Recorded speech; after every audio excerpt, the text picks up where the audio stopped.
Hello, everyone. Welcome to Thursday. So I just got back from a visit that we should close it today a little bit. It's so hot. Again, it's like, oh my gosh, it's 34 degrees today. So I got back from a visit with a client, and I hung out for a little bit afterwards and had a little aperitivo with a colleague of mine who has been in this business for 28 years. And I was telling him a little bit, as we always do. We talked about my projects and what I'm looking forward to and the changes I'd like to make. And he says to me, oh gosh, I would love to do that.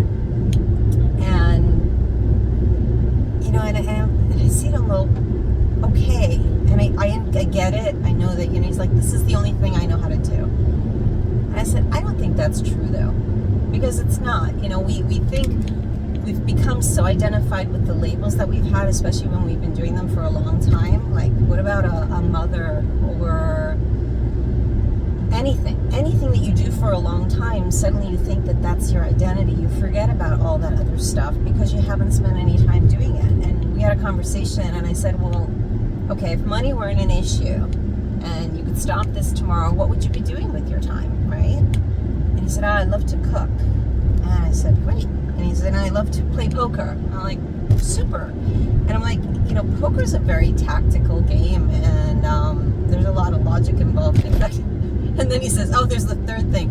I could become a professional killer as well. And I'm like, see, that's what's scary to me, because yeah, you get to a point where you've kept in so much in order to maintain a certain facade. But then, you know, then you've got all that stuff in you. What are you going to do with it, right? And that's my real reason why I know I have to change. I don't want to get to that point.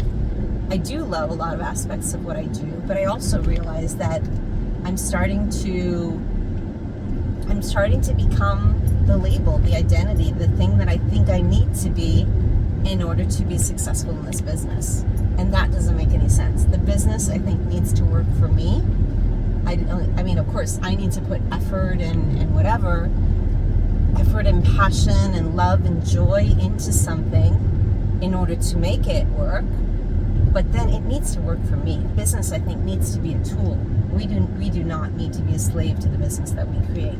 I'm just starting to learn this, because I think that's what I've always done. I've created something, I've had an idea, and then I've become a slave to it, which isn't that the same? I mean, I don't want to put it in a bad, oh my gosh, why is he stopping in the middle of the road? I don't want to put it in a bad thing, but it's like being an employee.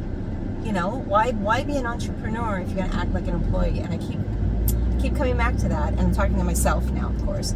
And there's nothing wrong with being an employee, by the way. Actually, sometimes I think that maybe that would have been the right road for me had I not had this huge urge inside to do something different.